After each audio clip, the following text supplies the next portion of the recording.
you and me alone to find who we really are.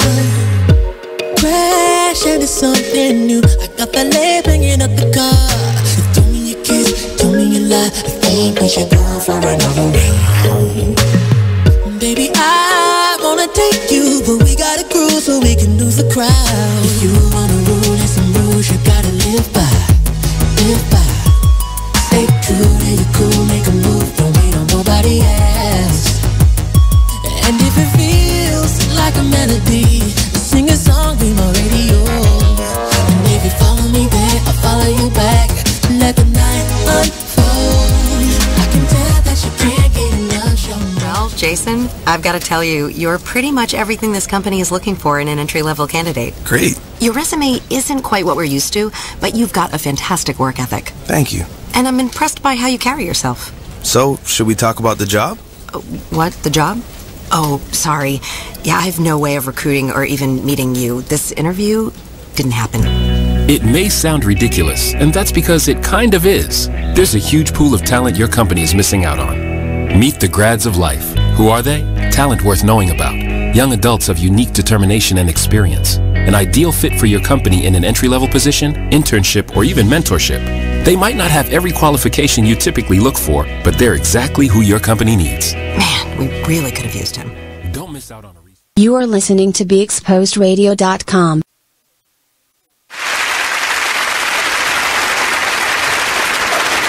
Hey, everybody. Welcome back to another episode of Salacious Couch. Oh, shit. All right. Today, we are joined in the studio with the three lovely and handsome guests of Three amigos. Salacious Couch. Well, the three amigos. Yeah. See no evil, speak no evil, hear no Three evil. peas in a pod. Oh, I guess I'm the see no evil because I'm blind as shit. And Yo, and I wear glasses. You definitely speak evil, so that's Right, it come out your mouth. And I damn sure hear it. You know what? There we go. So, You gotta do like that. You missed it. He missed wait, the no, memo. no. Anyway, all right, we clowning. We all off today. All right, so here's your host, the beautiful, the salacious, Dr. Wren. Hey, everybody. And to my right, we have the muscular, the brolic, the Brahma bull. Can I ask Hey, you everybody. a question? I mean, oh, and this is Co-Ed Bliss, by the way. And I am Charlemagne the God, a.k.a. Co-Ed Bliss. It's a question for you. So every week you say something different when you introduce him. Do you think about it between episodes? Absolutely not. I was just curious. Everything for me is off the tip. Like, I was talking to a friend the other day, and we were talking about our personalities. And he was like, well, you know, for a man, he's like extremely organized. And I asked him, I'm like, damn, you know, that's unusual for a man to be extremely organized. But I'm starting to realizing it really isn't. The cultures are changing amongst us black people. But he's really meticulous and organized. And I asked him, I said, were you ever in the military? He said, no. He said, but I did go to the police academy, which is similar to going into the military basic training, which prepares you for that life. Now, me, I have organized chaos. I think we all live in a life of organized chaos. No, my shit is like literally organized chaos. I can throw a pile of shit somewhere and know everything that's in that pile. Yeah. I can leave a pile. I actually think funny, and maybe it's because of the type of work I do, but everything on my desk, I mean, like you, it's organized chaos, but it's very organized. Like, I mean, everything's in a folder, everything is marked, but nothing is put away. Like, I have file cabinets that have no files in them because they're all stacked up on my damn desk. Let me explain. I had sticky notes all through my office. Oh, yeah. Every I have day. them on the wall. Covering the computer screen, covering the Now, cabinets. I am the sticky note queen. Everybody in my office, like, now, I'm really anal. You know how anal I get about specific shit. Like, shout out to Maria. Shout out to Nikki. These two bitches. I love him dearly, but I swear to God, every day I want to kill him. Maria comes in and does this to my stapler. Why? Because she knows it annoys me. And Nikki comes in and pull out all my fucking sticky notes. Oh, out the little dispenser? Yeah. So I stopped using the dispenser. I told her I was going to piss on her leg. She keep it up. That's funny. I have the 5x... that is funny. I have the 5x7 Post-it notes with the lines. Like, it looks like a note with the lines, and they're blue. Because, of course, my favorite color is blue. So everybody knows when you see a blue note where it came from, right? Absolutely. So, I write these notes to my guys, you know, the guys that work for me, and I stick them on their lockers or on their time cards or on the front door of the building. So it's the first thing they see when they come in, depending on how urgently I really need to convey the message. But however, it's never so urgent that I just send a text, because I could really just do that. It's something about the sticky notes. The sticky notes. Sticky notes makes you feel like you're just so important. But for me, like on my wall, everything that I need to remember is right there. So when I need something, I just look like this. Me too. I have one of those desk protectors as well with that has a clear thing on top. So I have like all that information where I can just look down and see it. And then I have... Cree's going to have to get me one. Creola, I'm going to need you to... No, it's like great. And it takes up the desk. And you don't need a mouse pad because it becomes like a mouse pad. So I have stacks and stacks of paper. And our office assistant comes in at least once a month. And she goes through my papers so that whichever pile... Like I have a pile that has to go in clients' files. I have a pile that has to go into, because I'm a clinical supervisor, so that information has to go in my binder. I have another responsibility of doing the authorizations, so I needed a binder for that. I just got 3. Are you a binder person? No, I'm not. I hate paper. I'm not a paper person. Like, that's the one thing I've realized, like, the further I get in my career, the less paper. Like, I have a digital signature now. Like, the only paper that gets moving from, like, the only paper I print or comes out for me is the sticky note. And I still have to print. All right, so that's very boring. Right. Talking about work and organized chaos. But it brings me to the topic of tonight's show. Okay. I didn't tell anybody because I wanted it to be a surprise. Okay. So tonight's topic is going to be about polygamy, polyamory, and swinging. I really wanted something light and salacious and sexy. That's always fun. And I figured that this was going, because at work I was like, yo, I need a topic for my show tonight. What's good? What can we really discuss? They was like, well, what do you want to talk about? I'm like, it's got to be sexy. Absolutely. It's got to be hot. So one of my coworkers who's similar to myself, shout out to all the Capricorn. I don't care what season it is, it's always Capricorn season. Fellow Capricorn was like, well, why don't you talk about polygamy? Oh. And somebody was like, yeah, what about swingers? And I was like, okay, polygamy, polyamory, swingers. And it all stemmed from this Muslim guy who came into the clinic today, and he looked very dapper. Dapper. So, and she mentioned something about, she was like, oh, I know that wife gave you something this morning as good as you looking. I said, one of his many. Which wife? He was like, I only got one. I said, for now? He said, no, I can only do one. So they was like, well, I know they can have up to 5 wives. I said, ma'am, I don't know where you got your information from. Wait, who can have up to 5 wives? Muslims. I said, no, they can have as many wives as they can afford. Right. And I said, obviously, he can only afford one. Because he only has one. But, so speaking of swingers, or swinging, right? Is that what it was? Swinging. The lifestyle. Let's just call it that. Speaking of the lifestyle,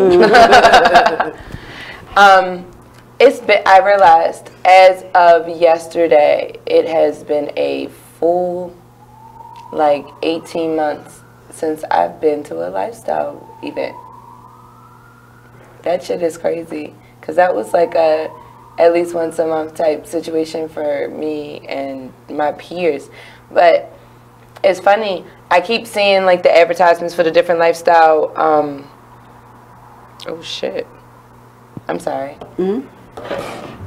I keep seeing advertisements for, you know, different lifestyle events that you know, come around and things like that, and like, you know, they always have like a theme. And for some reason, I guess I'm just looking for, or I must be looking for a specific theme to, you know, inspire me to come back out. Because like thus far, like, and they're great themes. I'll be thinking, oh, that's so creative, but I don't want to go. You know, like, that's amazing. You should look, you know, but I don't want to go. Like, and that's really like, because I have not found like that one that's like, oh shit, that's the one I haven't done yet. You know, kind of thing. Like, I'm really looking for something original. I probably need to have my own. Probably. Probably. Like, We should throw a Salacious couch. A Salacious event. couch lifestyle event. That would be amazing. What do y'all think about that? either a lifestyle event or like a dungeon scene, like a burlesque. Yeah, that's why I said event. That way we didn't Well, you see, you we can didn't have- you can limit have the ourselves burlesque. to anything. You know what I mean? But we You don't. can throw all that together. Absolutely. It'd be like Wicked Fairy Tales. That was a great lifestyle event. That's what I'm looking for. I'm looking for something on the level of Wicked Fairy Tales. So Like, that shit was what is hard. Wicked Fairy Tales? So Wicked Fairy Tales was a lifestyle event that I went to in Washington, D.C. And it was just what it sounds like, Wicked Fairy Tales. So everybody was dressed up like fairy tale characters. And, of course, there was, you know, strippers and burlesque dancers, drinks, bondage, a lot of BDSM. There was a den. You know, they had a St. Andrew's cross, so there was a lot of work with that, some fire play. It was just a really, like, sick little event. It was in this really cool restaurant, bar, playhouse. So it was just like a really, really, you know, cool, like, little event. The last event that I went to was, you know, the Punani Poets that I worked at. She'll be actually up this way shortly. She'll be in D.C. in a week or so. Yeah, so I'll probably try to like convince myself to go out to that, because that is always a good time. Like, Jessica is always, you know, a great host. So I need to just like act like I know. Plus the weather is breaking. So that is helping a lot, because wintertime, like, I'll be like, bitch, it's cold. Yep, I'm not doing anything. I don't do like anything because I'm Most like, people don't do a lot of things. it'd be so damn cold, and then it's all gray outside, and then like, you know, Maryland teases you because yesterday we had frostbite and today we were wearing like t-shirts. Like, what the hell? Like, I definitely am waiting for spring to spring and be sprung, so that I feel more up to, like, you know, more things. I guess like May. You know, that's probably. So I got a few more weeks. Let me just get through Lent. I can't have soda or fried food any damn way. So it ain't no fun right now anyway. So as soon How as much we longer get you through got for Lent. this? Huh? How much longer you got for this? Couple weeks. Oh, FYI, I think my boy's supposed to be here next week. Oh, for real? Flip, yes. Shout out to Flip. Can't wait till you come, my man. Oh, that's going to be everything. Yes, and I should have actually saved this topic for next week. Oh, well. Maybe we'll have a part 2. Maybe. So y'all make sure y'all, you know. You know what I've been in the mood for lately? What's that? Strippers. Me too.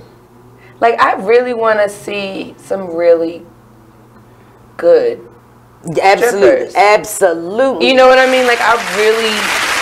Right, we got the applause on that. Like, for real. I want to see some really. I want to see some talent. I want to see some talent. Like, so for if real. there's any strippers out there, I'm sorry. You know what? I'm being disrespectful. Erotic. Any exotic, erotic entertainers. Right. Because not everybody who does this is a stripper. Because when I did it, I was an entertainer. You're not touching me, you're not fingering me, and you damn sure ain't fucking me. All I was there was for entertainment. You don't stick your dick in your TV, so don't try to stick your dick into me. So,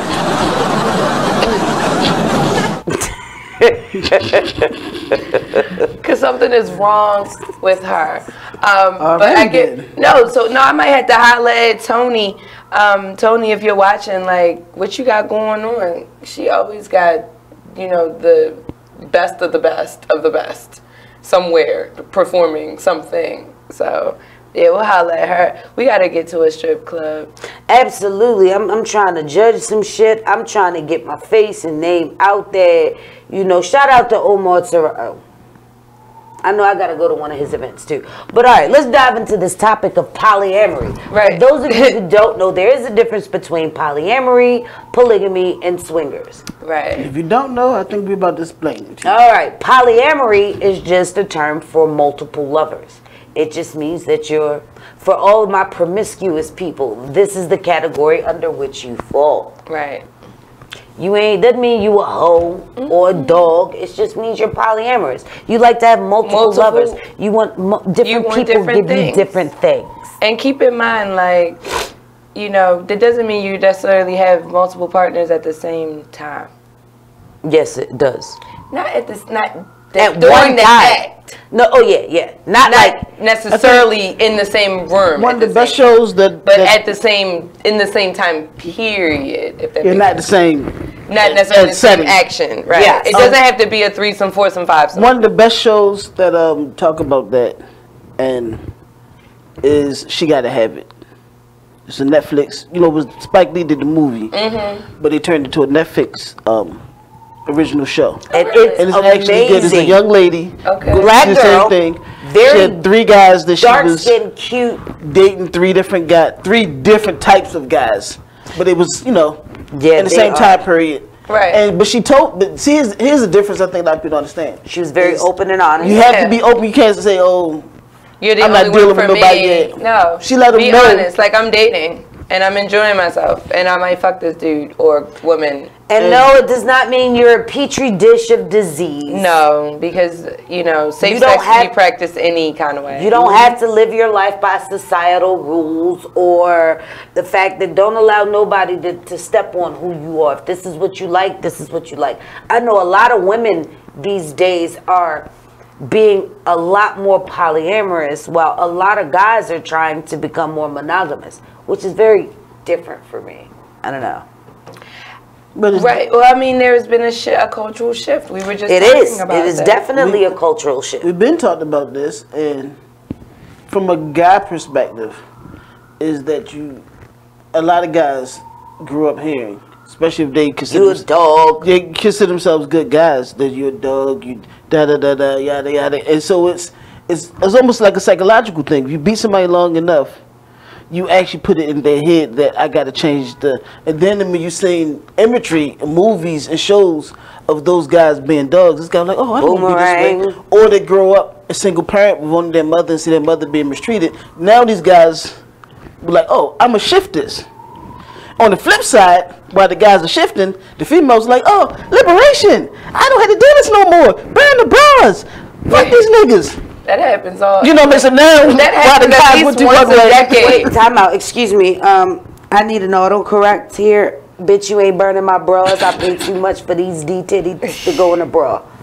So Y'all get what I'm saying. I'm gonna take my shit off and sit it aside and burn this cheap ass sports bra from Walmart. But That's funny, but I get what you're going at. Like, and that seems to happen at least once a generation. You know, like it was the 70s for the baby boomers. You know, it was the 90s for the Xers. Now the millennials are hitting it. You know what I mean? It's a cycle.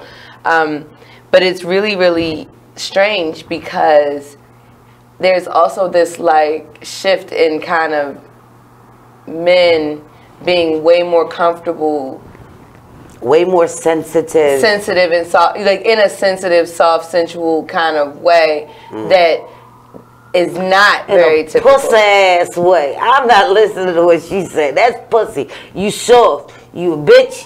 Get over it. Man the fuck up. Take control. Okay, I'm sorry.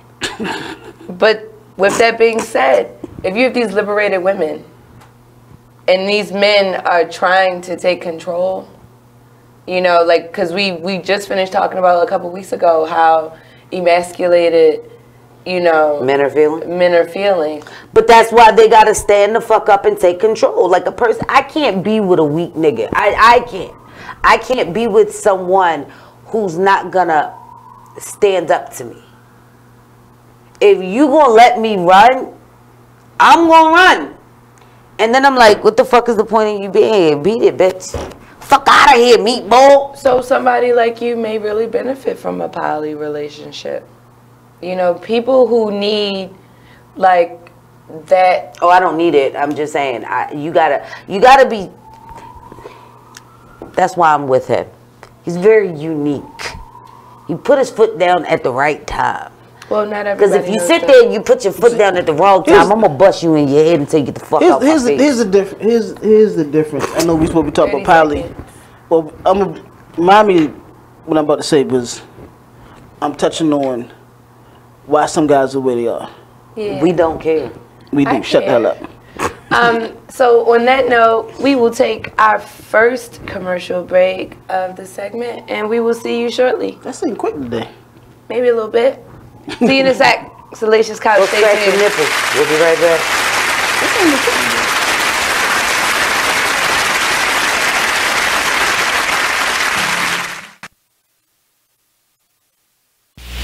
Join the Just a Bit Outside crew every Monday, 8 to 10 p.m. on beexposedradio.com. You want to start off? I think I'll get it out of the way on a who's not. Okay, do it. The Orioles. Right. They got swept by the Royals. They lost 4 in a row, and the last 5 games have all been decided by 1 run. Mm-hmm. The game before, or the last game that they lost before the Royals was the Nationals, and it was Weeders, of course, won with a home run. Hit the home run. Right. They were going into that National series. It seemed like they were doing so well, and they just crapped out. They got that game postponed, so who knows when they're going to replay that or play that game. Mm-hmm. That's my first not for the night. Okay.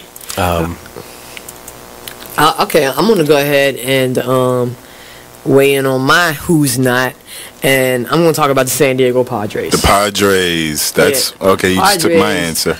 They're in last place in the NL West. They've lost 8 of their last 10.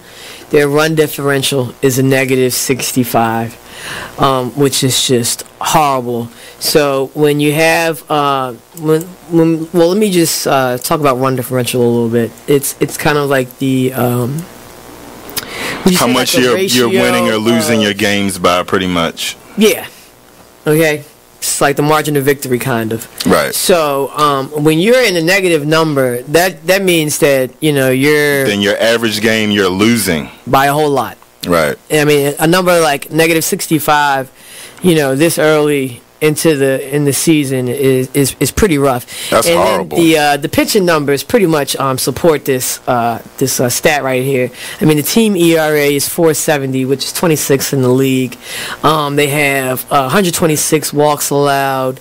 They acquired Jared Weaver in the offseason, and he really has not panned out. He's off to one of the worst starts in any of the pitchers in 2017. Mm-hmm. He's 0-4 with a 6.05 ERA. In May alone, he already has 12 earned runs. 12 earned runs in May. And, another one of their pitchers, Clayton Richard, he's 2-4 with a 4.34 ERA. And, in May, he has 6 earned runs and 12 innings pitched. So they're not pitching well. And on top of that, they are also not batting well. Right. But it kind of sucks because Manuel Margot is doing pretty good. His the past few at bats, his last. Join the Just a Bit Outside crew every Monday, 8 to 10 p.m. on beexposedradio.com.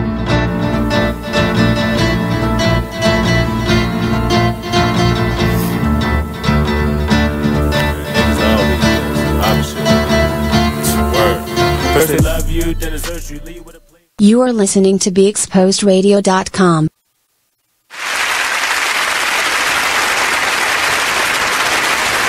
We're back, by the way. Yeah, when were you going to tell us? All right. I was telling you. It was still clapping when I said. Okay. So you were saying the men's perspective? Oh, because we were talking about polyamory and bigamy. And we were talking about demasculation. Yes. She was saying I was a little different is because, and I say this all the time, I was lied to. When? What I mean I was lied to is I grew up thinking men's supposed to be a certain way. It's not really a lie. It's just that those are principles. Right now, men don't have the same founding principles that we used to have. Okay. Point blank, period. And again, some of it, I just explained earlier what some of it is, but when you don't have that core founding principles, men are ruled by rules. Set rules and standards that we live by. Those are gone. So now you got this. New rules. Yeah, these new rules suck. You don't like the new rules? They suck. Any dude that tell you, old school, real dude tell you, they suck. Like, a lot of dudes don't want to do the typical male roles anymore. You don't have to be closed-minded to things for you to be in your role. I think that's where we blur lines so much that we don't know what's what, who's who, and what's coming and going. Right. I can see that. So when you tell dudes, oh, you too masculine, then they stop being masculine, and you're like, you're not masculine enough. But who was telling them that they're not masculine? We see it in society all the time. Again, like I said, think about what I said is when you are trying to, and you do what you think you're supposed to do as a man. Just say, oh, I'm supposed to have all these women, I'm supposed to do this. Oh, you can't do that. You're a dog. Oh, you're not being sensitive enough. You're not being sensitive enough. You get what I'm saying? So then they scale back on that. You start getting the crap dudes start scaling back on that. Oh, he a pussy. I get to walk over top of him all the time. Because he's a one-woman man, though? Whatever it may be. Right. But I know that's not the topic of the day. It was just, no, I was shedding light into why. Because I thought to myself, because we were talking about poly and things like that. I mean, like, personally, for a long time I preferred to date both a man and a woman at the same time because I like the different perspectives. And they knew, like, I was always real honest, like, hey, so, yeah, I'm dating this person, I'm dating that person, and, it's nice. But I do think that sometimes it can be difficult when you're dating multiple partners because, like your time, like, it takes a lot of energy to, like, it's not even like I fall into monogamy not because necessarily I think it's better for me or I think it's right, but because it's easier than managing several people at the same time. I've done monogamy for quite some time. Managing one person is a handful. Right. I don't know. All right, so let's move to the different definition of polygamy. Polygamy is defined as the marriage of more than one individual where they all know. Right. It is illegal. It's actually considered bigamy when you're married to more than one person legally. In the United States, at least. In the U.S. Right. However, in Utah, it is very, very, very big. Even though it's illegal? Even though it's illegal, on these compounds. Do they live by different laws or something? Than the rest or at least they try to live by different compounds, laws. They live by the compound laws, but you still got to go by the law of the land. The only place where it does not really occur or it really matters is on Indian reservations. They live by their own set of laws. Right. They are not governed by the U.S. at all. Right. Okay. On the reservations. However, so even though polyamory means multiple lovers, polygamy is multiple marriages. So like in Big Love or what's the like Sister Wives? Sister Wives. Like so how they get around it is they just have ceremonies. Oh, it's not so illegal. Spiritually marrying people and maybe only legally marrying one. So if you say you poly, you just pretty much dating. You just dating playing the field. Yeah, dating or having. So you hear us a lot of times if you try to get another wife, which means she will actually be part of the. Legally, she can't be another wife, but financially and everything else, she could definitely be a part of the fold. Right. Like if one of us should happen to perish, then she would of course legally marry the remaining person, right, as well as be well taken care of. So if there's a life insurance for him, it would definitely be a life insurance for her. Right. And then we also got to touch on the original, which people use it for the religious aspects of poly, is that in other countries you can marry more than usually it's the man, but you know there's some countries where it's the woman. The woman. I only know one country where the woman has multiple husbands. There's more than one country. I said I know. I was like, what I was saying, I was letting you know it's more than one. It's not that many, but. So, what made you look that up? What made you find that out? The one country that you know. Because I was very curious about, okay, well, this seems to be a male-dominated world, and where do the women get their standstill? In Chicago. The new gay lesbian mayor.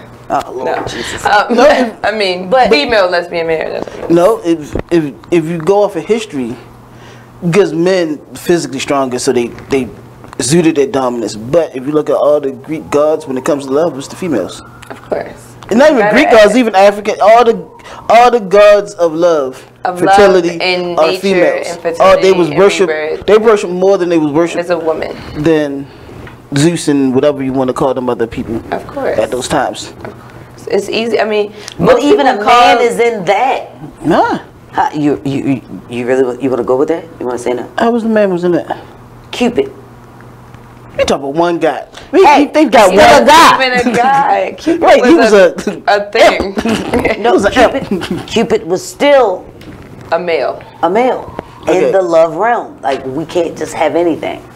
It's always got to be a dick somewhere in it. Okay, it was one anyway. guy. So what made me research it was because I started to get curious. Like one of the reasons why I lost religion or stopped following religion was because it seems to me that it was consistently male dominated and it was always suppressing a woman in any way, shape, form, or fashion. The only one that I seen where there was some type of equality or a semblance of equality was worshiping the goddess Krishna. That's it. And because I'm not Hindu or Indian, yeah, I can't see me doing that. I can't walk around with the dot on my head. I can't decorate this face. Hey, but it's you know it's funny. We say that, but we look at it from the Western standpoint. Because I was watching a lot of videos come across my screen, and them Hindu. You in the videos though? Yeah, because you know that's why I use my social media for. I don't comment on that, but you know things come across your timeline. Like, let me see this, and it was a stretch. I was watching like it was just like happening in India. Yeah. And them women will fuck them dudes up. Like literally, they be fucking them dudes up. I'm like, y'all talk about this is a male dominant. Them women be getting them. Like literally, the whole family will come out and beat the dude up. If she cheating, beat the girl up, beat the man up, and they just sit there taking. But that's what I'm saying. That is a female dominated arena. You know, and but I was doing my research was on our previous show. I was looking at it, and that's the reason why I know. In the Philippines, there's a couple places in the Philippines where the women have more than. Probably because of the Muslim culture. Of course, places in Africa. Yeah. You know, several places in Africa, believe it or not. I believe it. I know it. That's why I was thinking off the top of my head. I was like, damn. There's several places in Africa where's the. Would you like to talk to good old I remember I had to do the research for that. That's why I was like, it's more prevalent than we thought it. Now, see, when you come to the Western world, and we know Western world includes America, Europe, and all that stuff, then you know it gets become more male dominated, and that's where we get a lot of our views from because it's the culture we grew up in. Right. So, just off the top, Nepal, China, India. It is all common practice for women to have more than one husband. That's what I said. It's I told you it's bigger than what you thought it was. Nigeria Step out the Western world. and South Africa, to be specific. But I'm just saying, I think that has to do with pleasing sexually, though. No, because you gotta realize a lot of places. One thing we can say about the Western world is, I think we help create having sex for pleasure. Right. A lot of places wasn't having sex for pleasure. They're having sex to now people are procreating. Now people are, but the Western world I think introduced having sex for pleasure. Well, or Northern Europe. for the most crazy part. Crazy ones. Cause my live ain't jumping. Your live ain't jumping? Nah. Why? I have no clue. Maybe I'm not popping. I'm not popping tonight. There you are. Get up on the table. Show them how you pop. See, that'll have everybody on it. But you won't do it. Yeah, no, I'm not Everybody wants some entertainment. And I mean, since we are live, like video live, then I look fly as shit tonight, but I don't look very girly. What does that have to do with your movements? Your movements will always be yours. Because I look like a stuffed bell pepper. What? No, you don't. Oh, I feel like a stuffed bell pepper. No, I mean, you just have at least you don't look like a You better not. Don't do it. Now I need to know. Oh my goodness. Don't say What it. did you say? A busted can of biscuits and an old mustard seed. I'll tell Like you. Yeah. I tell you on break. Yeah, you did. I don't even A want to busted can of know. biscuits and an old mustard seed. I said I wanted to know, but y'all crazy. I didn't want to know that. Because all I can visualize now. That's right, Jazz. Tell him. Shout out to my girl. But all I can visualize right now is like an older fat person coming out of like, you know, their summer outfit. You know, the way that the biscuits explode out of the Pillsbury can. And then like you know how biscuits aren't like smooth on the outside. It looks like a little lumpy. cheese. That's all trying to stick the pan. Don't forget the mustard seed and all mustard. Now, everybody was stumped with the old mustard seed. We still don't figure out what that's in the mind of that one, so we don't Well, go with. that's an abyss that most of us. That's a frontier we dare not travel. Yeah. Keita's I actually met someone who's similar to me. It's very weird. I get to see what other people see when dealing with me. That's very awkward. Yeah. I like it.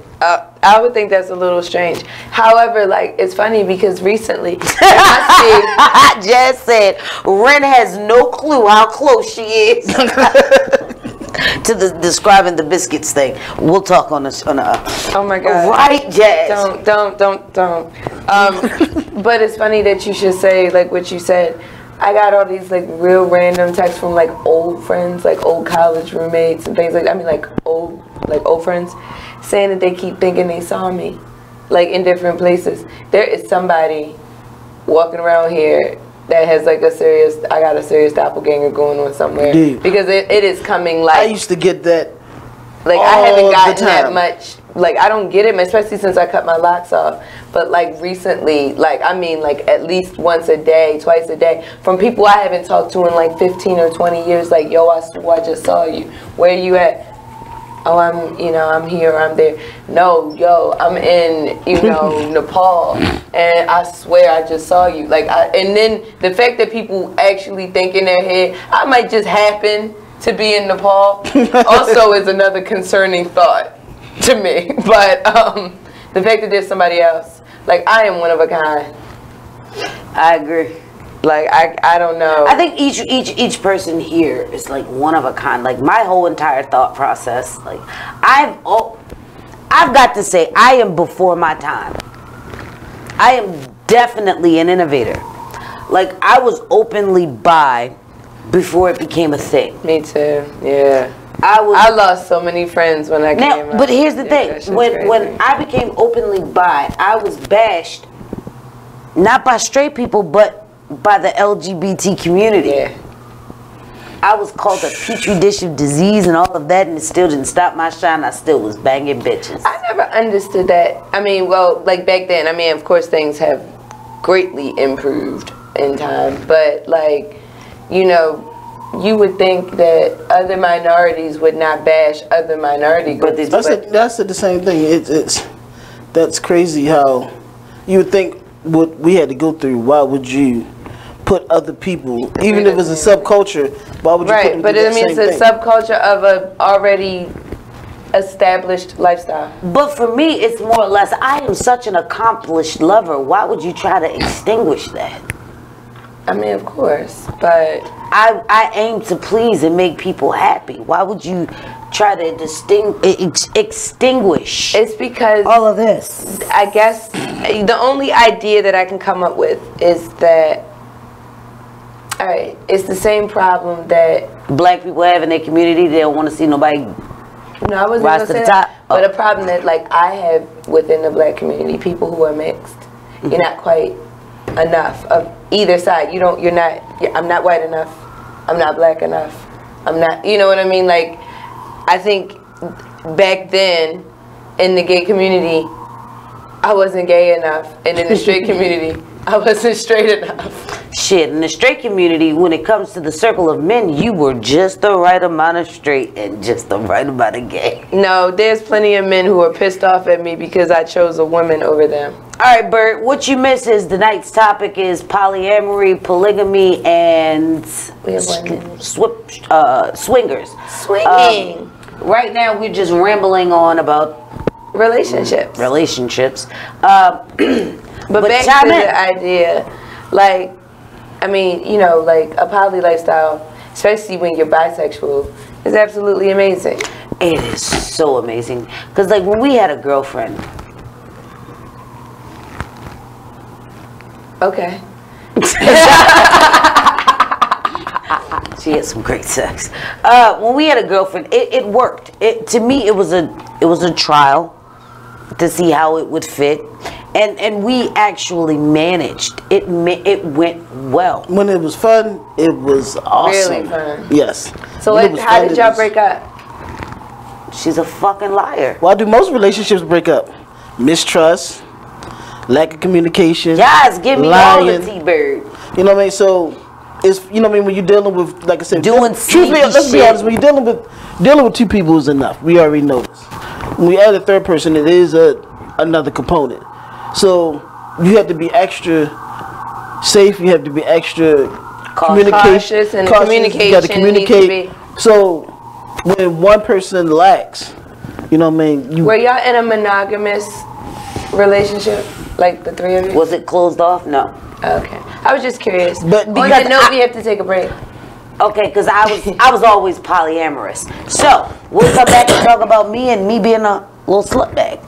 Okay. Here on Salacious Couch.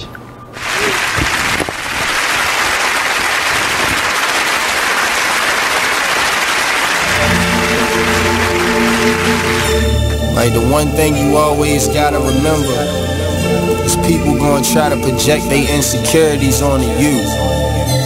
But you can't listen to what them niggas saying. You gotta get out here and do your shit regardless. You gonna do what you love for the rest of your life anyway.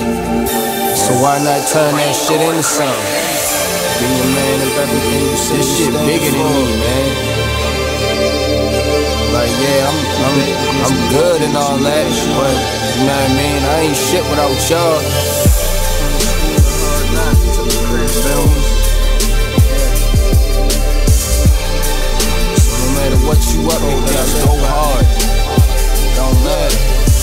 Can you imagine how I really having nothing is? Stomach growling, you ain't got no food in the fridge. Surviving on a jail diet of water and bread. No father figure, that's cause my father dead. Mom's bringing different niggas in and out the crib. No money, so you seen this less than all your friends. But it a joke because your mother was a crackhead. Older sister hoeing off, giving all the homies head. I could wait for your response, but they... You are listening to BeExposedRadio.com.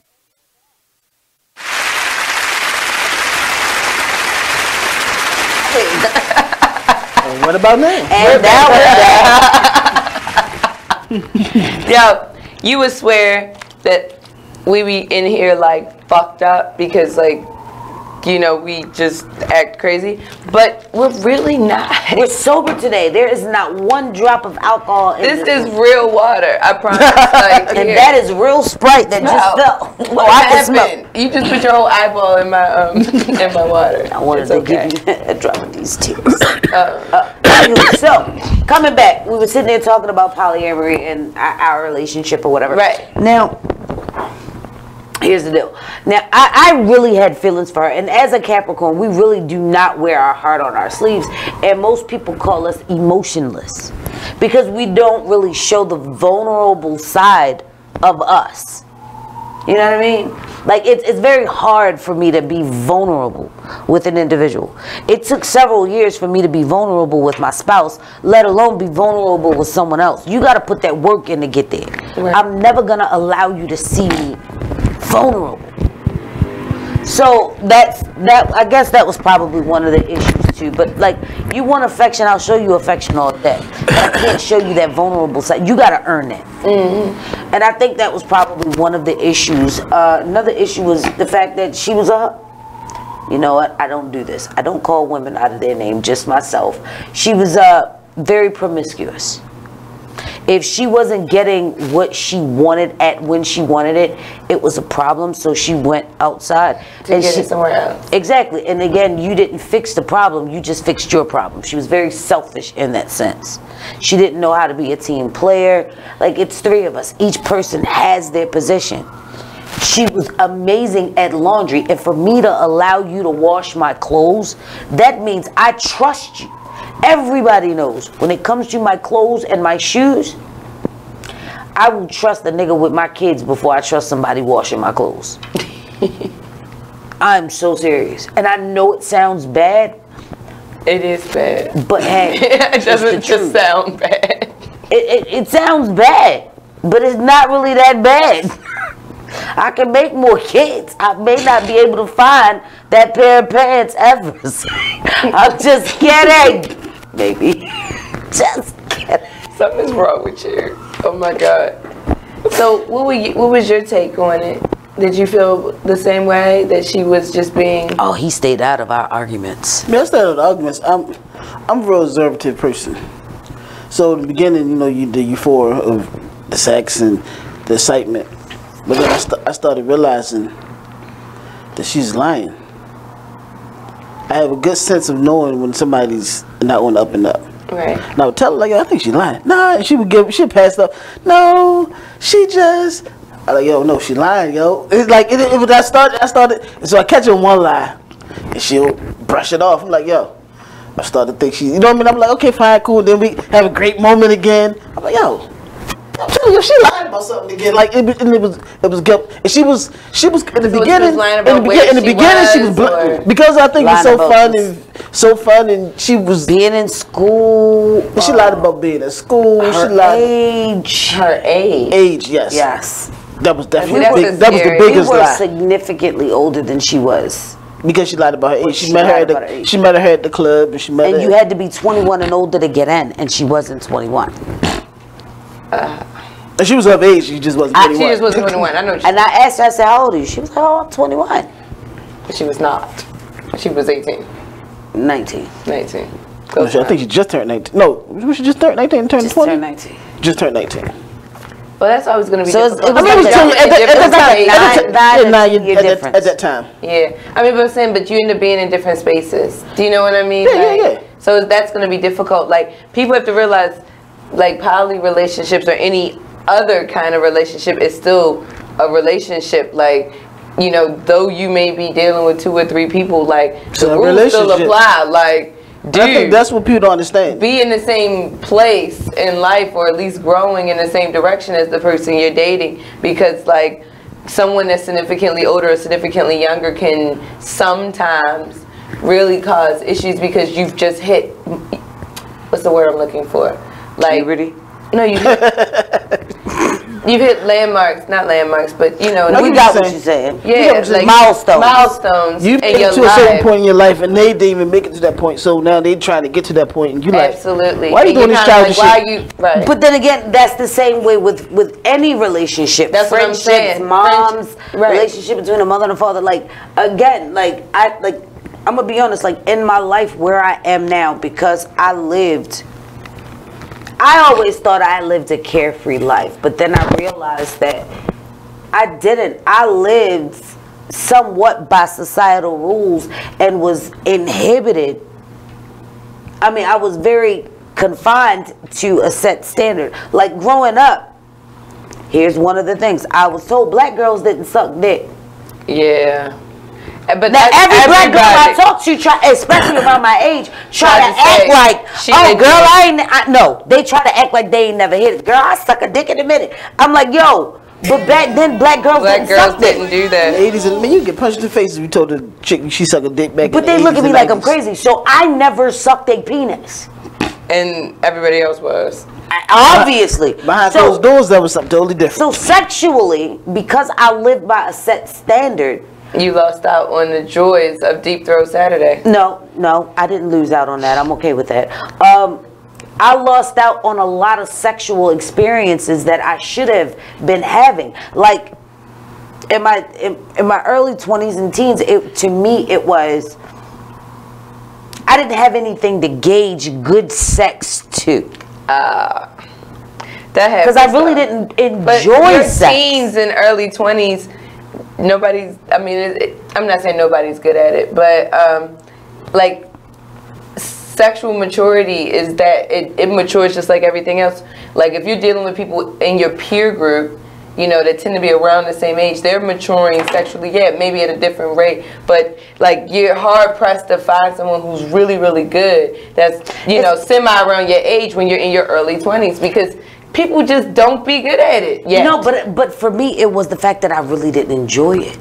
Yeah, well, that's because of my own sexual trauma. I've never had a problem with sex. So it was hard for me to gauge what really good sex. Now, when I had sex with a woman, I was able to gauge it as I became a little bit more experienced. 30 seconds. So when it came to sex with women, shit, I was the man. Right. But when it came to sex with men, it was hard for me to gauge. Yeah. So we'll be back after this with me and my polyamorous life. That sounds like your next book.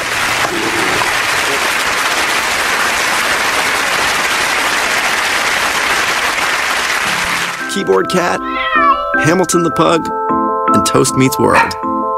These are some of the internet's most beloved pets. With millions of YouTube views, shares, Instagram likes, followers, and fans across the globe. But what do all these amazing pets have in common? Their stories started in a shelter. Start your story. Adopt a dog or cat today.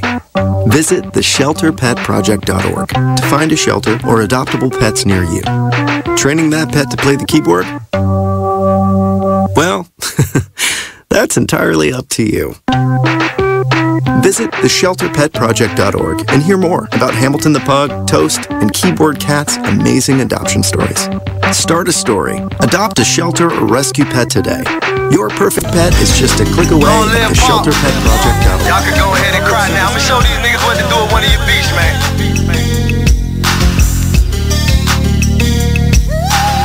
I am Gas, by the way. Strong woman story should have been on CNN. Nobody knows what it's like being Gwen. Windows closed in the house, it ain't no CNN. Can't gain weight for years, she been being thin.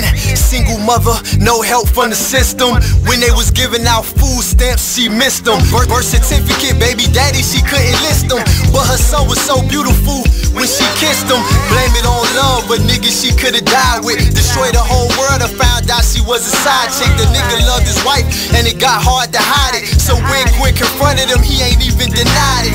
Her fault, depends on who you asking. She tried to be a stripper, but the tip out was taxing. Buying all the purses, trying to keep up with the fashion. And her mama hated babysitting with a passion. She deserved better circumstances. A black queen, she should've been blessed with certain chances. Looked down upon, getting all the hurting glances. Making men change up all the twerking stances. She never cried about the pain, only gritted her teeth. But most soldiers never get a flower or a wreath. She like G.I. Jane in the war with no relief. Don't recognize why killers was going through her beat. She said more prayers than the nun did. After seeing so much struggles with only one kid, the clinic said baby number 2 couldn't be undid. 9 months later, delivery and it's one big. But this time it was an older dude. But the shit happened so fast, she barely know the dude. Damn, but we all make mistakes though. And the older we get, that's how how mistakes go. So he claimed the baby, now with no money. He said shit was hard and his dollars was kind of funny. Wren was feeling like that was strike two. So when it rains and pours, that's just how life do. She was thinking about her childhood and how life flew. A daddy she always loved, but she never quite knew. This was before the bags and the cellulite grew. Other bitches in her shoe, no telling what they might do. You lose a lot of friends, they start to despite you. Passing judgment when they don't got the right to. And even though I love the gangsters, the same for the gangsters. I remember you no matter how big the fame gets. Paint a perfect picture, baby you can frame this. As long as I'm slapping, you will never be nameless. While I was robbing, you did things that was shameless. Whoa. The moment my son saw a redwood tree. It's huge! Is the moment I knew that for him, You can't even see the top of that thing! even the sky has no limit. There are some moments only the forest can inspire. Find yours at discovertheforest.org. Learn about forests near you and discover cool things to do when you go. Your moment is out there. Find it at discovertheforest.org. Brought to you by the U.S. Forest Service and the Ad Council.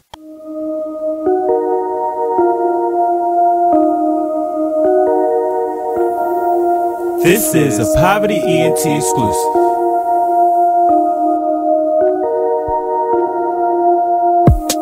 Next stop, Texaco.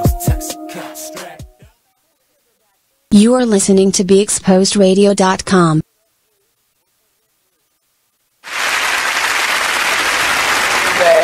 And we are back. That is so funny. So on the side conversation, we were talking about why Wren has 3 phones. Outside of that, she got one for the hoes, one for the bros, one for the plug. That's what happens when you're bisexual. Yeah, one for each of them. And that's bullshit. I'm just playing. Yeah, I was about to indulge. I'm not doing that. You changed your mind? Yep. You changed your mind on that? Yep.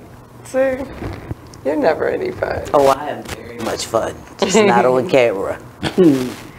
Right. So, the other thing, like, do you find that living a poly relationship also opens you up to different avenues? It does. Sexually? It really does. It opens me up to be sexually inhibited, honestly. Like, but in today's society, you find so many people who want to still confine you, especially when, like, for me, I'm a very, very passionate, and I think it's just me being a Capricorn. Like, we just give great sex. We aim to please. Mm-hmm. Like, I've yet to run into a Capricorn and have a discussion, and they don't have the same ideation that I do. We literally aim to please sexually. So when we go for that, it's like people want to keep it to themselves. Well, Scorpios aim to please sexually. I've never had sex with a Scorpio. We aim to please ourselves and everyone around you, because it's kind of one of those trickle-down effect things. Mm-hmm. Do you know what I mean? Yeah, no, not me. I don't always have to enjoy what you're doing. Get to an end. Oh, yeah, no. I don't always have to come. Like, I don't always have to be pleased to be pleased. I understand. I mean, there's a lot of arousal and satisfaction that can come from pleasing others. Like, I love the passion. As long as it has to be passionate. You like that hot, sweaty, aggressive sex. Yes. When a motherfucker just grab you, like when I'm with a woman and I grab her and she's sitting in a certain position and she scratched my, like, just, all that. So, y'all on any dating sites? I don't internet date. No, I refuse. Why? Because I have a hard time dealing with people in person, and I tend to get the crazies. It opens my avenue up for even more weird and crazy shit. If I start you did that one, but it's not a dating site for real.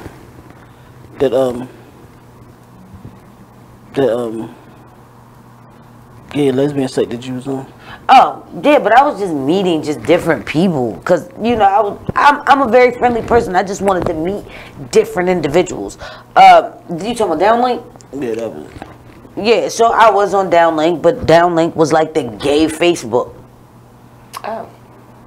So, like, I met a lot of interesting people Whom, by the way, I never had sex with any of them. Okay. Because remember, that's where I met Najee. I met Bumpkin. I met quite a few. Someone's name was Bumpkin? No, that's what I call That's what she called it. Because she's from Baltimore, but she is country as hell. Like, she's literally born and raised in Baltimore, but she reminds me of a classic Southern North Carolina black woman. Okay. She's so country. Well, she was then. Now I think she done found her city slicker and living her best life. That's awesome, though. No, it's not. You don't like that?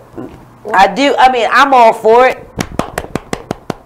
If she's happy, I'm happy. But sometimes living your best life causes others to have tumultuous feelings. So, and it can definitely affect others more so than it affects you. But I understand, like, a lot of women these days are not, like, they are taking life by the balls and doing some courageous shit that I could never do. I mean, just because I have a vagina doesn't mean that my balls aren't bigger than yours. True, but we'll talk about it off air. See, my thing is, it's funny. I look back, listen to all this, and it reminds me of when I was growing up, and you hear guys. Females to me remind me of the young teenage guys. Now, truth, you know what I mean? Like, and he used to tell me this all the time. Because like, and now the guys are like, the older guys looking back like, y'all sons, because now you doing the same dumb shit that we was doing when we was younger. Oh, I'm gonna fuck all these bitches, or my balls big, and they'll be looking back like, I can fuck who balls big as long as I still got mine. Like, you know, when you get older, and that's the old man start kicking in. Like, you get older, like, I don't fuck about that shit no more. You know what I mean? Like, whereas though the women now are caring about that shit. Like, and that's why you see your dick little. I don't care. I still fuck. You see, now you start to, and that's where also too you start to see a lot of guys laid back because we done did that already.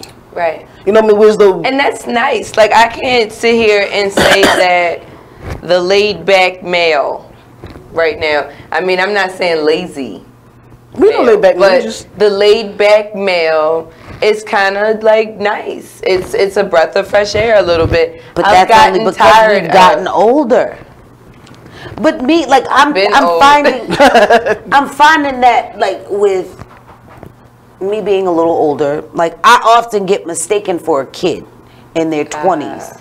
Yeah, me too. So, I mean, just your stature and how you look. I mean, so one of the issues that I have is that I find myself being more attracted to the salt and pepper.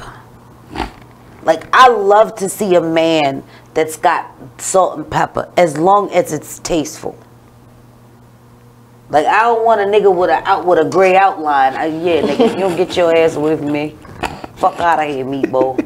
I'm gonna be real rude and disrespectful. Just a gray outline. Like, just gray around here and all this is gray. No, I don't need a gray outline. You like, I want it mixed in. I want the salt and pepper future, like his beard. It's kind of like, you know, when you, and y'all know I've been off of fried food for a few, so I'm feeling like I need fried food. So we're gonna use this analogy. It's kind of like when you order French fries and you put your seasonings on it and you shake it up. You don't want all your shit on top. You want it shaken all the way through. You want the salt and pepper, you know. Like, if you're from Baltimore, ketchup and hot sauce all the way through your French fries. Yeah, so that means it is, Jazz. I'm telling you, I'm finding myself, especially on a dark-skinned man. Now, I saw this woman the other day. Yo, I swear to God, she had my panties dripping, which is very difficult to do. She was fucking gorgeous. She was like a cocoa brown color, skin flawless. She had a light beat. It was a light beat. And she had salt and pepper in her hair. But you can also tell she had faux locks with it. Okay. And she had the salt and pepper in her faux locks so that it actually looked natural. And the bitch had a body fit for a goddess. Huh. Ass like an onion. Trying to tell you, baby. So what did you say to her? Absolutely nothing. Why? Because I was at work. Okay. I don't. Oh, it was like a client? Fuck no. Oh. I wish the fuck I would. You so goddamn disrespectful. You forget what you work at? Oh, right. Yeah, Never mind. Yeah, that's... Sorry, my bad. I forgot. I was just thinking like... It was like picking something up at 15-15. Like, I was like, how bad you look, like you there for a reason. Yes. So no, I actually was on my way getting food. So I went to pick up food. And she was at the place? And she was at the place. Why didn't you say something? Because I was focused on getting food. She was bad, but she wasn't as bad as that Chick-fil-A breakfast sandwich. I think to me that was way. Oh, you was out Owens Mills. I was out Owens Mills. Oh yeah, she had some money. Exactly. You should have said something. I mean, she got in a nice car, and I was like, damn. Because usually I find that I pick up bitches when I'm out. But even in these posh areas, like the chick that I met next, she was bad. And the bitch, I asked her what she did for a living, and she told me she was an Instagram model. And I said, that's not a thing. She said, oh, but it is. I said, no, that's not a thing. That's not a job. That's not a thing. It's a thing. Apparently it's a thing. I'm like, who the fuck does that? Bitch, I need There's career. people. And then, again, I applaud you if you're an Instagram model and you making that bread and you getting leeway and you getting your face out there. Cool. But you can't be an Instagram model on Section 8 with 5 kids and 4 different baby daddies. Apparently, it's a thing. Oh my God. It's a thing. I mean, apparently you can. And then you asked me to meet you at this dodgy hotel. I'm sorry, motel. And think we gonna smash? I'm more concerned about the bed bugs that's possibly on this bed. I can't even stand in the room without itching. So yeah, no, it's a thing. Oh my God. I thought she saw me as a come up. So again, I'm not impressed. I'm traumatized. Yeah, I mean, we have to be careful. You gotta be careful when you have to be careful, especially in a poly relationship, because like, you know, let's say we're in a relationship, like, and I meet someone, you know, and this is somebody for us, not for me. Like, I have to take into consideration everybody else's feelings that may be involved. Do you know what I mean? Like, there's a lot of responsibility that comes with, you know, like living a poly relationship. But here's the problem: when you're already, like, we have an established relationship and you're bringing someone else in, they're gonna always feel like the third wheel instead of feeling like they're actually a part of something. And then it gets to the point where when that person comes in, that person is going to be more for one than the other. So if I go out here and I find a woman, she's going to be more into me than she is into him. If he finds a woman, she's going to be more into him than me. So it's always going to be that power differential, because most people can't say, okay, we're all... Except for... guess we could talk about we talked about last week, the 3-way relationship. Yeah. So why did you come turn around look at me like that? We're not name the name. They no longer going to be on the show. You know, it was a 3-way. Oh, right. They broke up. Now here's the kicker. The glue got left behind, and the two that they brought together end up being together. Yeah. So sometimes you bring two people to the table. You run the risk of that, you know, and it's funny that you should say that. I know a lot of men who used to say they didn't want a threesome because they were scared that their woman would leave them for the other woman. And you know what? Here's the deal. If I bring a person in and my husband decides that he wants to run off with her, more power to both of you. I mean, okay. In the beginning. Right. Petty Betty. Like, let's keep it real. Fuck petty. Bitch, I'm psycho.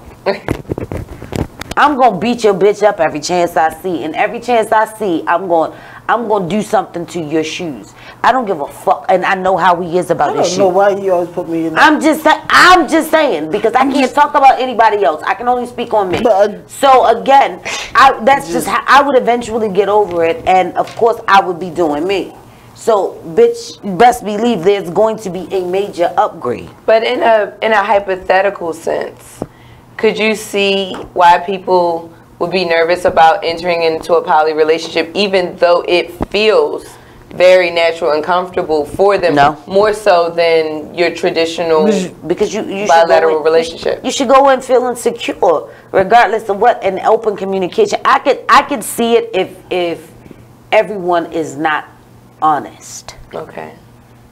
See, me going in, I'm honest. At this point in my life, I probably, like, if my husband did decide to leave me, I don't think I would be that crazy anymore. Because you're tired? No, because it's like, I'm at a point where I'm like, bitch, I'm Batman. I don't give a fuck.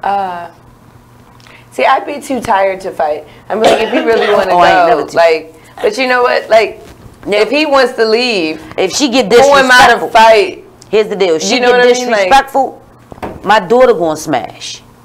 I'm not even gonna have to do anything. My daughter will beat the shit out of his girlfriend. So I know, but my thing is this though.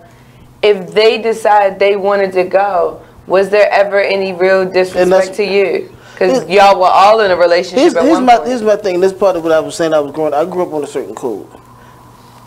I'm probably one of the most loyal people know. Yes. Well, I know that. So that's why but I don't. I can never. That's why I said in a hypothetical situation. So angry. No, but what I'm saying is, when you have a certain code and you enter into these things, you should know what you're getting into.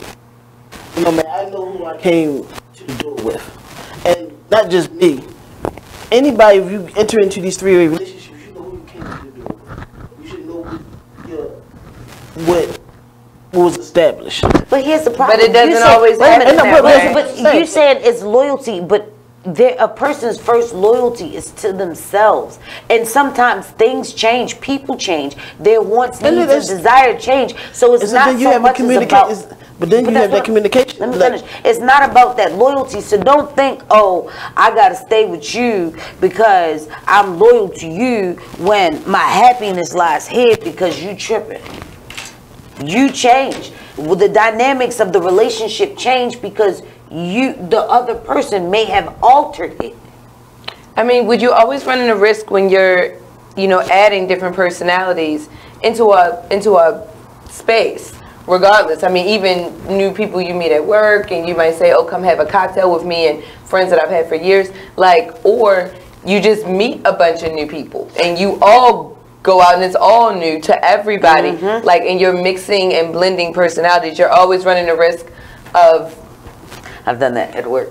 Oh, we're going to a break. Oh, never mind. We're going to a break. I'm supposed to say that. Hold that thought. Oh, never mind. He said finish. Right. That's what I meant by being loyal. You gotta be loyal to yourself. You gotta know who you are. If you're gonna change, you let people know, hey, I'm in a different space. Maybe we can correct it. If you can't, you can't. I live my life now like I only control me. I can't control what nobody else do. At the end of the day, it is what it is. You know what I mean? We gonna rock out. We gonna rock out. We not. I can't control. I like so that. Like for me, and that is where I'm at. I found that many 20-something-year-olds at this point, so I was speaking to a couple today, not a couple, but a couple of people, 20-something-year-olds, and they were talking about another person who had cheated on this girl who was there, and how they were all gonna go beat this person up for cheating, right? And I thought to myself, why? If he ain't want to be there in the first place. But he does. But he wants to go out and do all of this shit and still come home. Yeah, beat that bitch up. All right. But what if he don't come home? Don't beat the girl up, beat the dude up. What if he just left?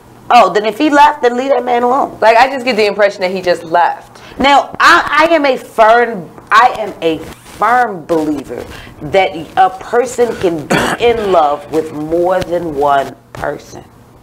Now, here is the twist on co-ed bliss. Aren't we supposed to take a break? Yes. Let me get this out, and then we're going to take a break. Now, when it comes to my husband, I'm not jealous at all. I've never been a jealous person. He can have as many girlfriends or whatever. I don't care. Now, but when it comes to my best friend, you can only have one best friend. Just one. And that is the sick, twisted twist of co-ed bliss. No, I'm just playing. We'll be right back after these messages.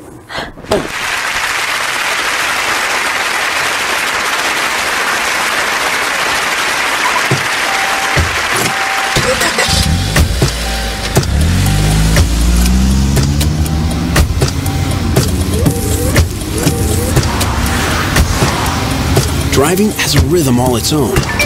Don't wreck it with a text. Before you get behind the wheel, silence your phone. Or better yet, designate a texter. For more text-free driving tips, visit stoptextstoprex.org. Brought to you by the Ad Council and the National Highway Traffic Safety Administration. Green light. Hey girl, school zone. I'm getting hungry. Car changing lanes. You want to meet me for pizza? Stop sign. Intersection clear. Yeah, street. Pizza sounds good. Ballin Street? Girlin Street! It's hard to concentrate on two things at once, like texting and driving. Stop the text, stop the wrecks.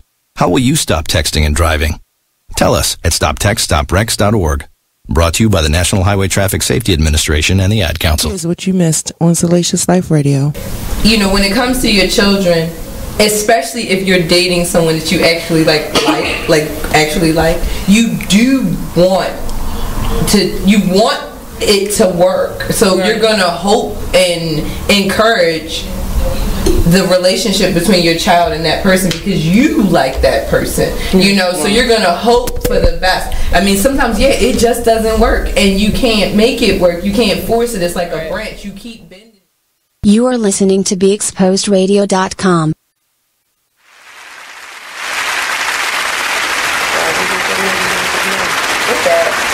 Okay, and we are back. Like, that's always These breaks have been extra short. I know. Well, on the break, we were talking about, like, that has nothing to do with the topic. We were talking about alimony and palimony. And, you know, it's funny that you should say that because, historically speaking, in my relationships up until currently, I've out-earned everybody. And now, like, it's, like, very evenly killed, you know, so it feels great. Yeah, buddy. It really does. You know, it's way more evenly But killed. see, and again, that's the whole benefit of having a polyamorous or being in a polygamy relationship, a polygamous relationship, is because you can divide pool your resources. Pool your resources. Look, I'm all about that, and it's funny. Like, I don't necessarily think I have the bandwidth. That's the word. I don't have the bandwidth for a poly relationship right now. Like, I don't think I could date 2 or 3 people. Shit, I barely can get out with one, you know. But I would say this: I'm all about that compound life, though. Told you. I talked about it. You said I was with I that. need a compound. I'm all about that compound life. I'm telling you, just get like 1,000 acres and just put houses on them, and everybody just love is love. I mean, it's constant testing going on, you know, to make sure, have a couple of doctors, nurse practitioners, a few labs, you know, people who can do these things on the compound, and most of you be professional. I mean, a few housewives, I'm okay with that because somebody got to watch the babies, although that's not where my life is at this point. My baby is 13, but I'm not opposed to other people having babies, just not me. And don't ask me to babysit because that shit ain't happening. Jazz, I'm not being greedy. I'm just saying I'm all about that compound polyamorous life. Right. I believe love is love. I think if I was back in biblical days, I probably would have been destroyed in Sodom and Gomorrah. I mean, I still feel like Gomorrah exists. You know, it's called Miami. No, When are you going to Miami? Aren't you going to Miami? No, I spent my plane ticket on the little kid that's in my house. So I decided that I'll probably do a bed and breakfast at a winery or something. That sounds like a damn plan. Shit. Yeah, but I am going to take a vacation before I murder everything that's within the vicinity of me. Good, because I'd like to live. Because I literally... Oh, you wouldn't be on the news. Oh, thank you. Because, I mean, honestly, I really need a break. Everybody needs that, like, break. Like, for real. Like, people laugh because, like, I sat there and I was like, you know what? I don't need necessarily a new jacket. I don't necessarily need nails. I don't need hair. But I do need a trip. Someone says, can you please remove your headphones? They're making echo on Facebook broadcast. Thank you. Remove which headphone? Remove my microphone or my earpiece? I think your earpiece is too close to your microphone. Yeah, that probably could be because of the echo. Yeah, click it to your collar right there. So again, I mean, yeah, self-care is amazing, and that's something that I have lacked for so long. Now, I do get my nails done, my hair done, toes done, and each month I've been trying something new. That was my New Year's resolution. So far, I've done the laser lipo, I've done the Korean bath. What else have I done? It was another one I did, month 3. You did laser lipo. Didn't you do cool sculpting? No. No, I didn't do the cool sculpting. You didn't do the cool sculpting. All right, January I didn't do anything. Yeah. I didn't. Okay, so I'll have to double up. So this, since I've never been to a winery, that's going to be for April. Oh, and it's a good month to go to a winery. So that's a great idea. Do the wine tasting, get a massage, relax, find a spa. So are you thinking to stay on the East Coast or roll Absolutely. out? I'm not flying anywhere. Wherever I go, I was thinking about going to like Elk Run, but a lot of it, one of the problems that I'm running into is the fact that there's no smoking policy on the premises. So, and being in a polyamorous relationship could assist with self-care. I'm also getting... It says, probably she means your earpiece. You should unplug your earpiece. Okay. So, Andre, I'm going to unplug my earpiece, so I guess you have to come to the door. I am unplugged. We are people pleasers, which is also good in a polyamorous relationship. They get feedback on Facebook? That's what they're saying. Right. They're saying they thought it was my earpiece, so I unplugged it just now. And we'll see what happens. All right. So I'm just saying, so being in a polyamorous relationship, you know, self-care. I mean, but it can also drive you to need more self-care. Oh, absolutely. I think it does. Personally, like from experience, I spend more time with myself when I'm in a poly relationship than I do when I'm just dealing with one person. But also, too, it could be that one person that's the balance, so they take on the brunt of all the bullshit. You find yourself being the balance? Yes. But I mean... Between y'all, think about it. Between y'all two, I had to be the... Don't look at me like that. You complain about her all the time. Did she sit there with the super sad look on her face because you done brought another chick over to teach her a lesson? Because you petty. Yes. So yeah, I can totally see him being the referee. But he benefited from being a referee because he got... Oh, nobody, he didn't say he didn't. Thank you. I never said I had to take on the brunt. He had a smile on his face when he said, I had to take on the brunt. And no time did he slam his hands and I was like, I had to take on the brunt. Now he was like, I had to take on the brunt. Like, and by me being the type of individual that I am, that's probably another reason why I don't have a girlfriend at this point, because I'm finding that women are just stingy and selfish. They can be, but not always. Like I have commitment issues. And we know that. Obviously, they not buying into the bullshit.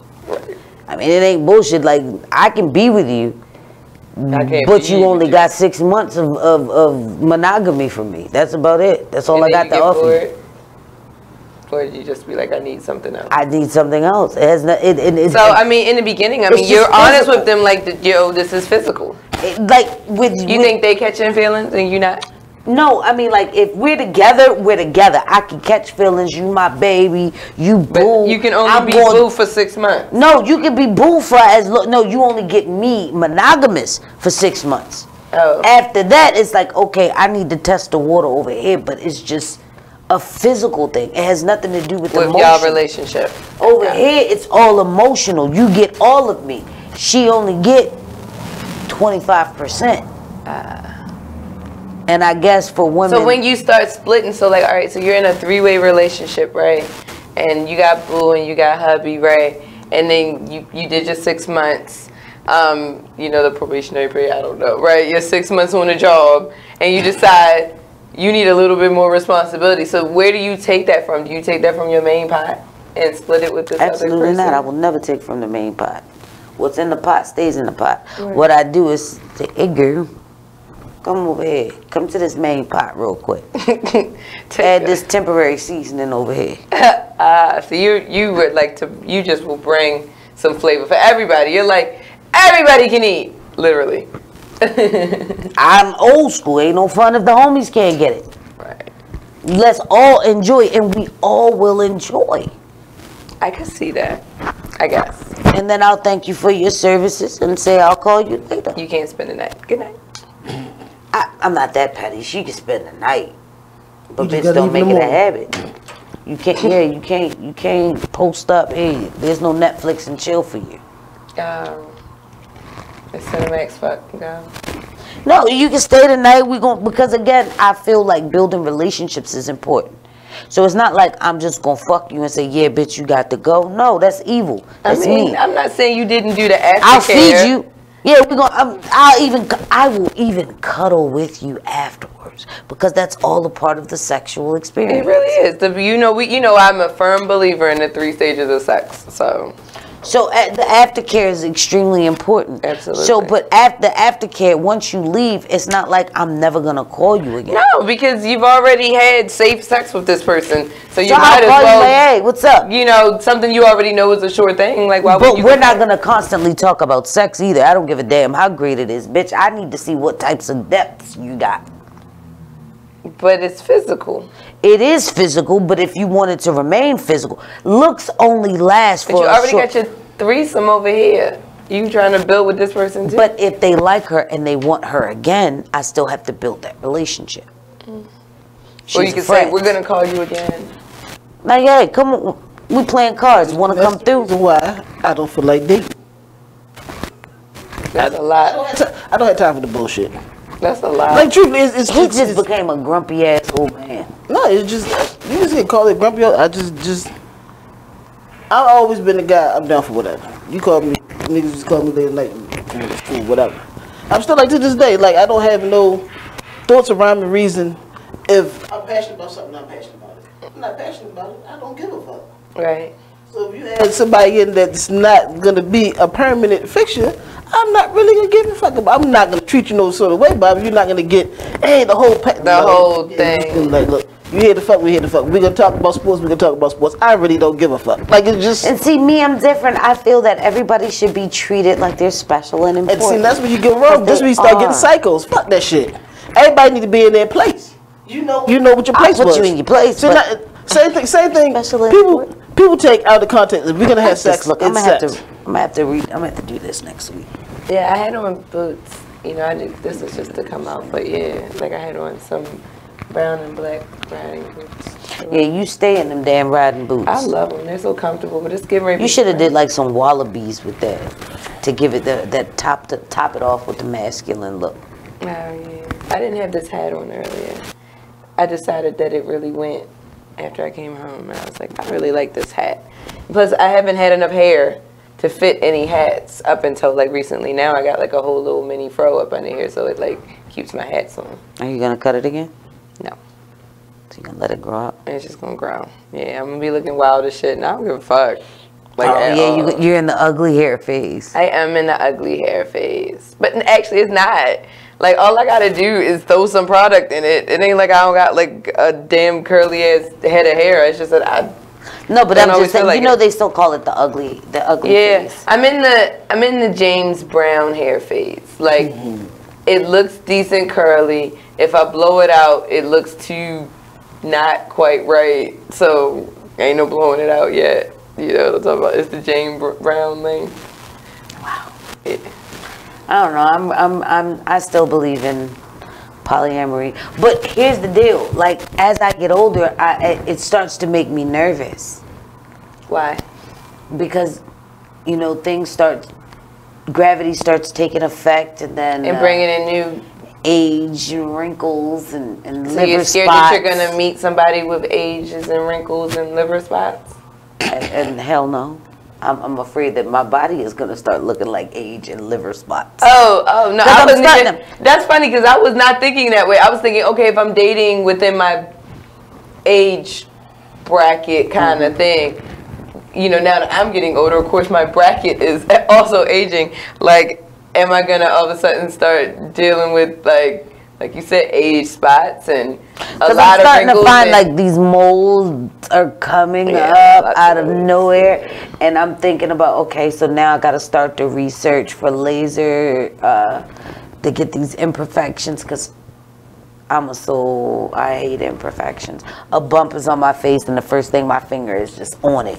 Yeah. And again, so I guess meeting new people can be complicated when you get older, but picking up weight.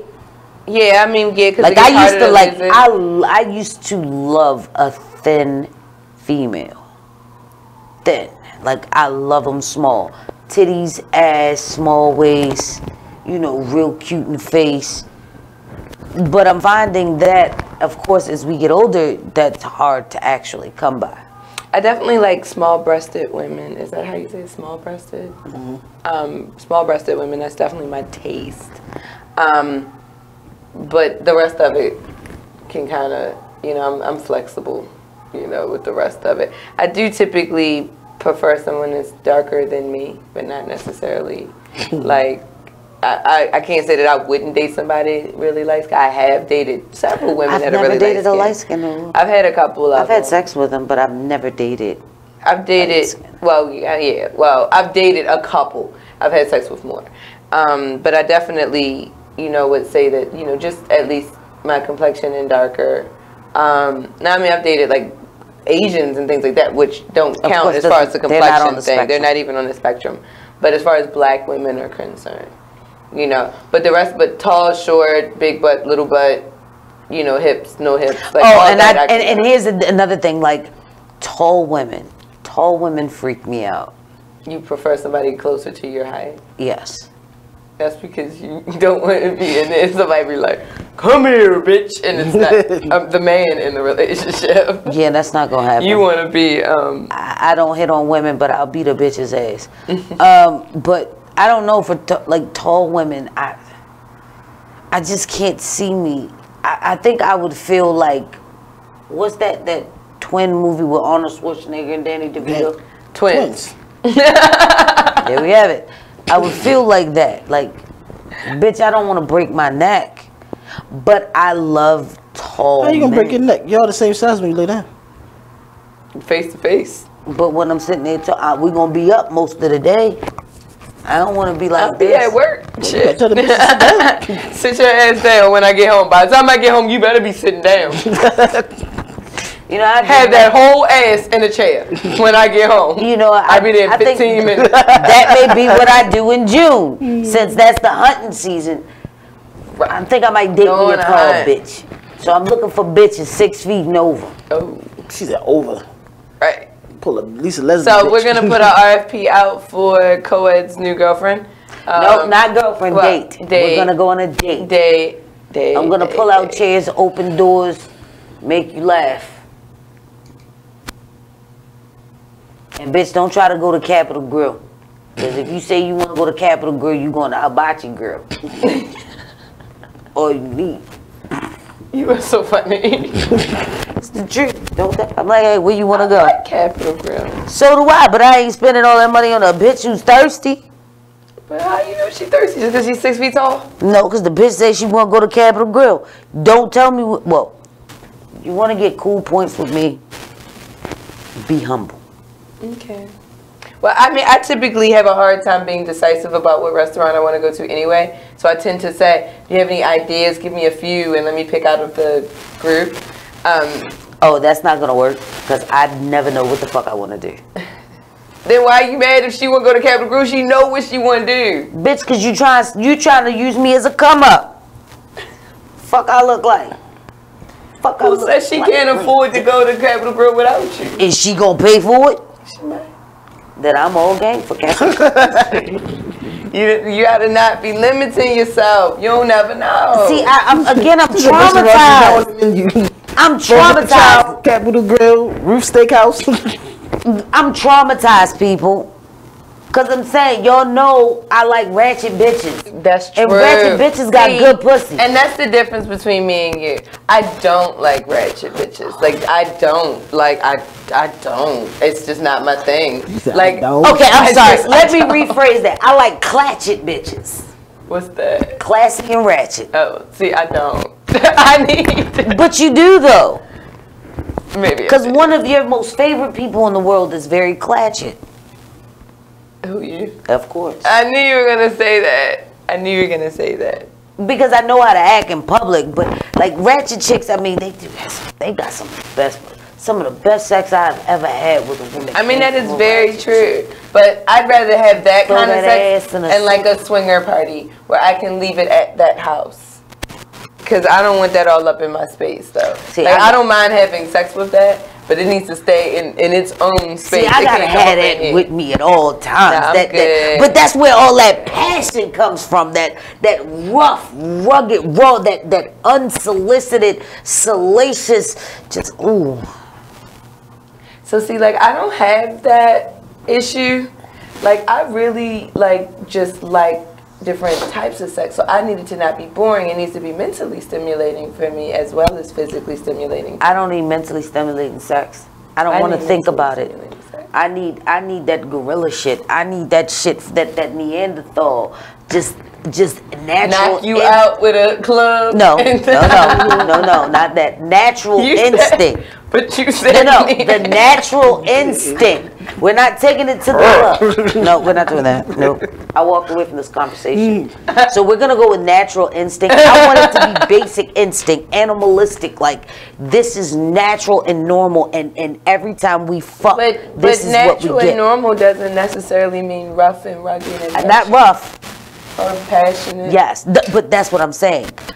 I want it to seem like it is second nature, like breathing. Every time we have sex.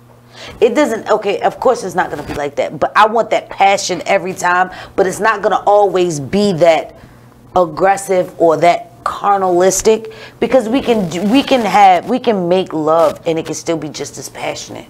It can be calm and still be just as passionate. But then we gotta get that, okay. You just want to fuck sometimes. Yeah, sometimes, like you see me and you just grab me and say, ah! That type of shit. Well, find you that 6-foot woman that'll grab you like, ah. Yeah, I don't want her to do that. Yeah. Cause then I'm gonna feel like having her. I'm not here for that. Say, oh, bitch, what the fuck is wrong with you? She's giving you that passionate love you want. Like, what's wrong with you? Get off me, lady! I am not your baby. I'm trying to love on you. I'm not okay with that. She gonna have to be easy. She gonna have to be real easy. And she can't be clatchet or whatever you call it. Clack it. Like, yo, this bitch gonna be 6 feet tall. I'm gonna need a stepping stool to smash from the back. That's in Timberlands on a stepping stool. Yo, I'm gonna look like a midget.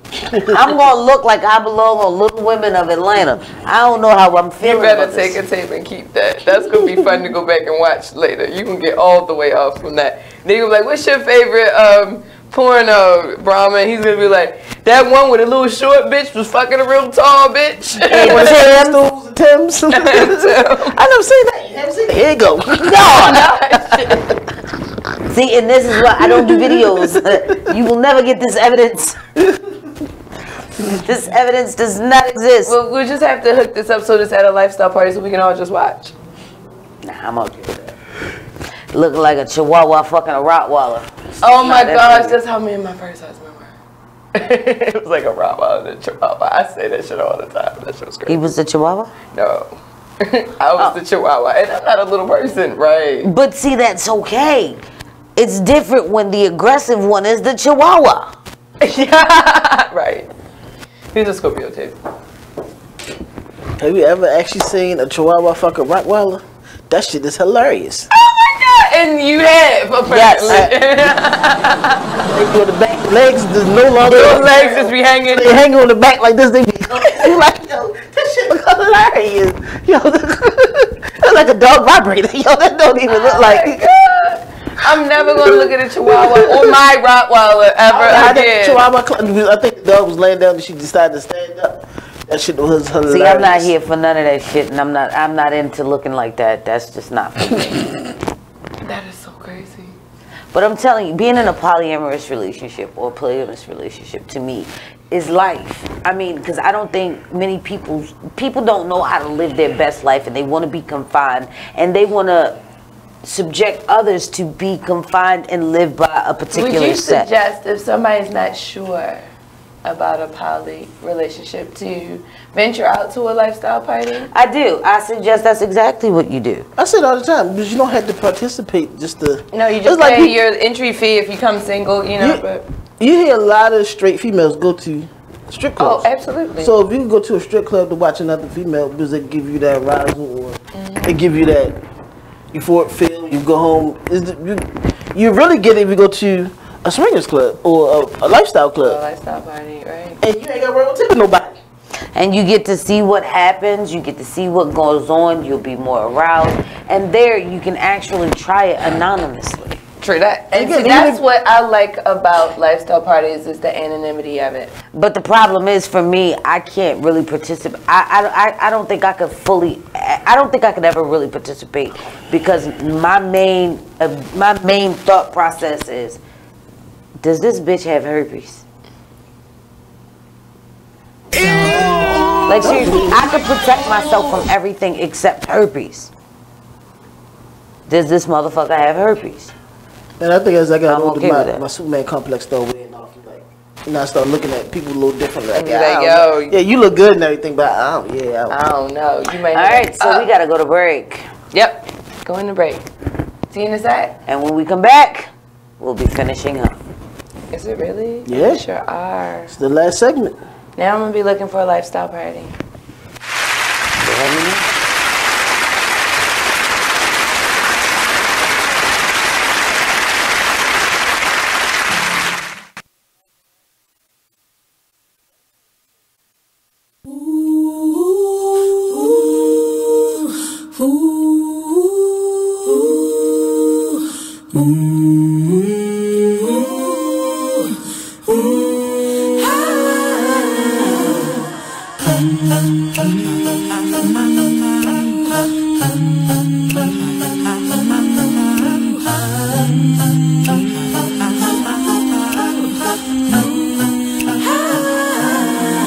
You're like an internal bleeder.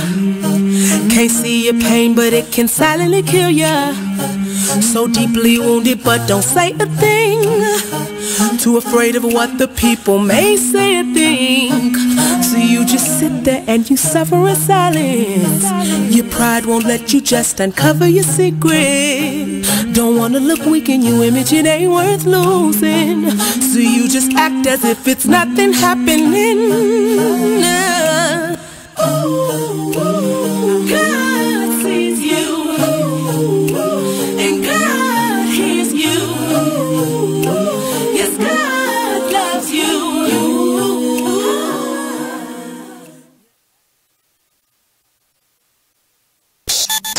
Join the club that gives you stuff. Hey, thanks! Radio Loyalty. Here's how it works. Just click on the Radio Loyalty banner right now and sign up. Then, you keep on listening like you already do. But now you earn points. Those points add up, and you can trade them in for stuff in the Radio Loyalty store. Earn more points by sharing your station with friends on Facebook and Twitter, answering surveys, and by using the apps in the New Players App Store. Pretty simple, right? Radio Loyalty. Click that banner to join now.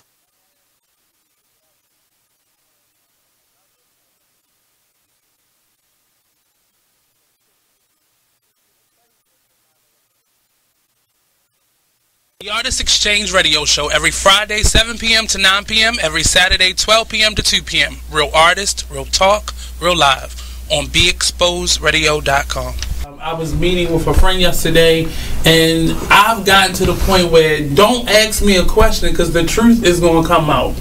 Exactly. Just don't do it. If you ain't looking for the truth, don't come to me. Don't do it because I can't hold my tongue. And she wants to be this stylist, boutique but you're not doing anything in that nature, and I can't take you seriously if you're not doing those things. And I understood why people didn't take me seriously, because I found myself in somebody else's lane. I was good at what I was doing and what I wanted to be, but I wasn't doing it for me. So how can I ask you to take me seriously if I'm living in somebody else's shoes? And nobody can do what you do, and I think that that's a big problem that people face now. Like, you see what somebody else is doing and you want to do that. You are listening to BeExposedRadio.com.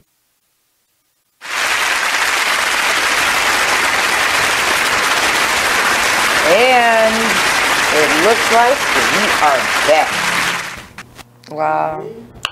This has been one amazing, dry, and boring ass show tonight with a great topic. You were so funny. I don't agree. Like, I mean, well, maybe it was dry.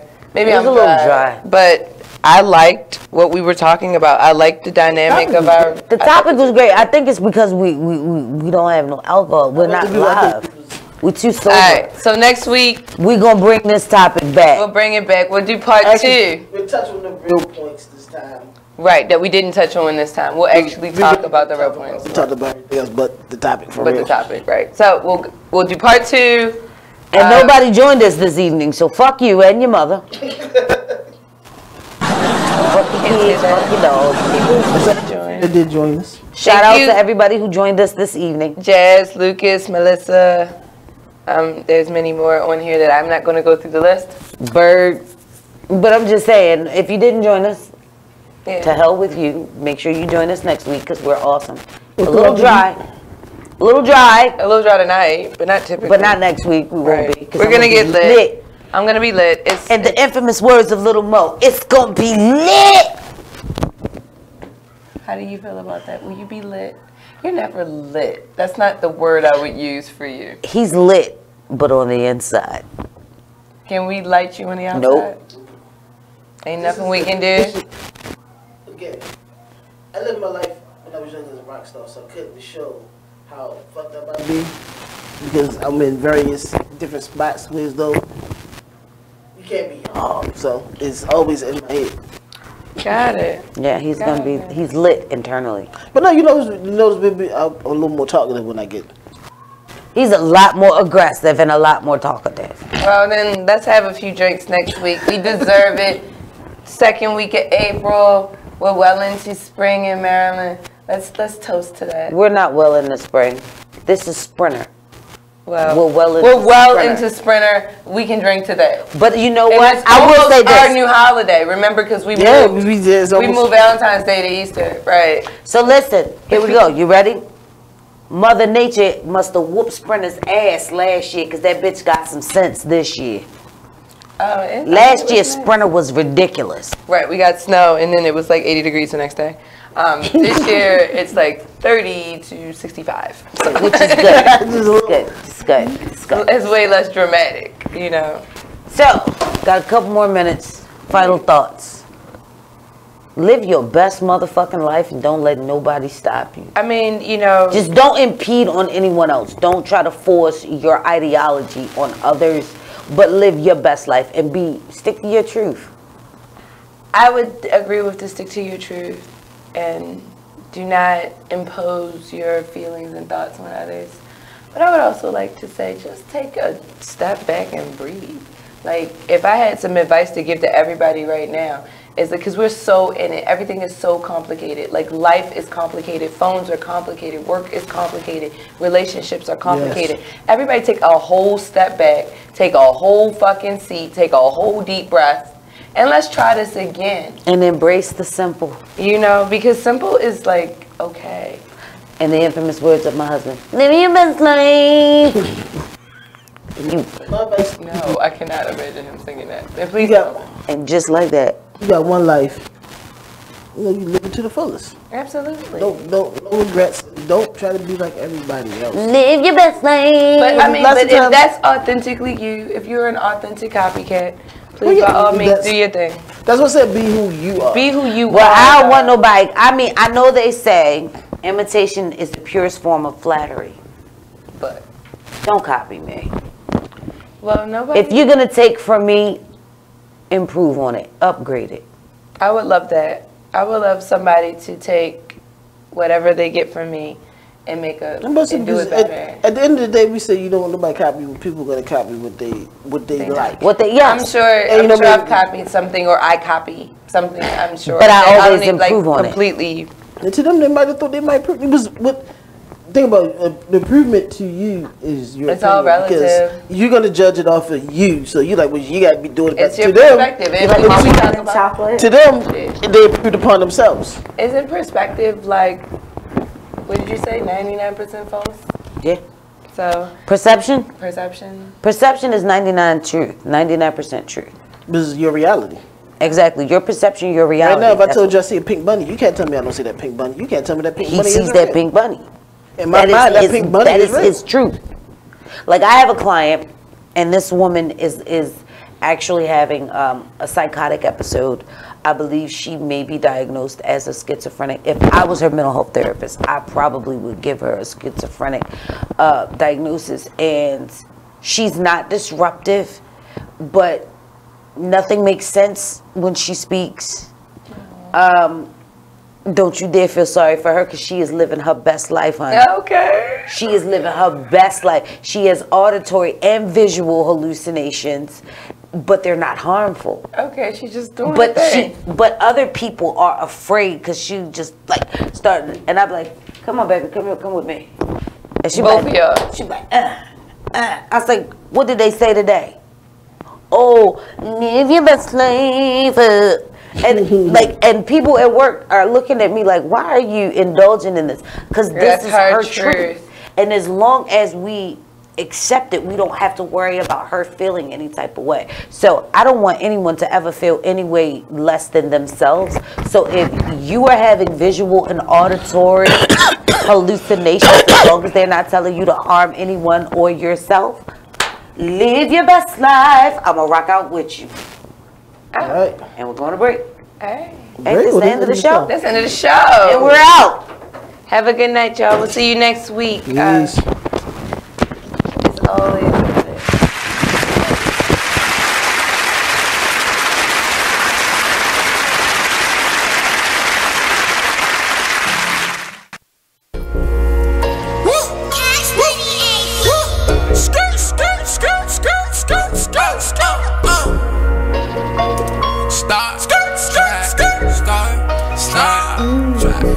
I'll be up